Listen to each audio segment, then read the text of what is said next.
அன்பார்ந்த விழுப்புரம், கள்ளக்குறிச்சி, திருவண்ணாமலை, கடலூர் மற்றும் புதுச்சேரி மாவட்ட கரும்பு சாகுபடி செய்யும் முன்னோடி விவசாயிகளே வணக்கம். அண்மை காலத்தில் நிலவும் தட்பவெட்ப சூழ்நிலையால் இரவில் கடும் குளிர், பகலில் அதிக உஷ்ணம் உள்ள சூழ்நிலையில் இந்த பிப்ரவரி மார்ச் மாதங்களில் கரும்பு பயிரில் இந்த பஞ்சு அசுவினுடைய தாக்கம் மிக பரவலாக தென்படுகிறது.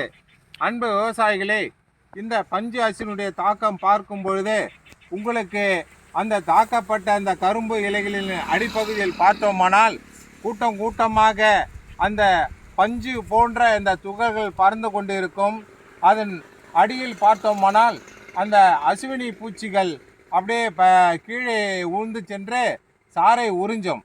இதனால் உங்களுக்கு பாதிக்கப்பட்ட கரும்பினுடைய இலைகள் எல்லாம் மஞ்சள் நிறமாக மாறி, பின்பு இதேமாரி ஓரங்களில் பழுப்பு நிறமாக மாறி உங்களுக்கு அந்த கரும்பு இலைகளினுடைய மேல் பகுதியெல்லாம் கரும் பூஞ்சானமாக மாறிவிடும். அன்பு விவசாயிகளே, இது ஒரு சாறு உறிஞ்சும் பூச்சி.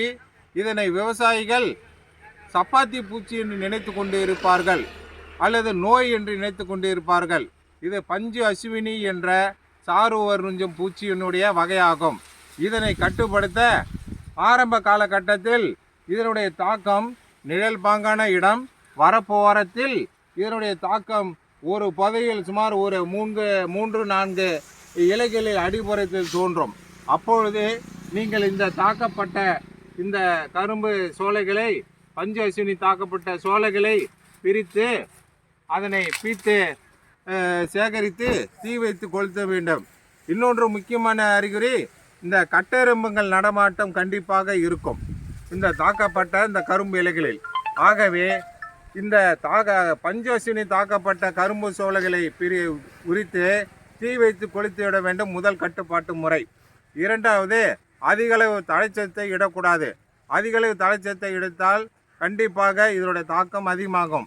மூன்றாவது, ஆரம்ப காலகட்டத்திற்கு அசாடிராக்டின் 1500 ppm என்ற தாவர வேப்பெண்ணெயை 1 லிட்டர் தண்ணீருக்கு 2.5 மில்லி என்ற அளவில் கலந்து கைத்தெளிப்பான் கொண்டு ஒட்டுந்திரவம் கலந்து தெளிக்க வேண்டும்.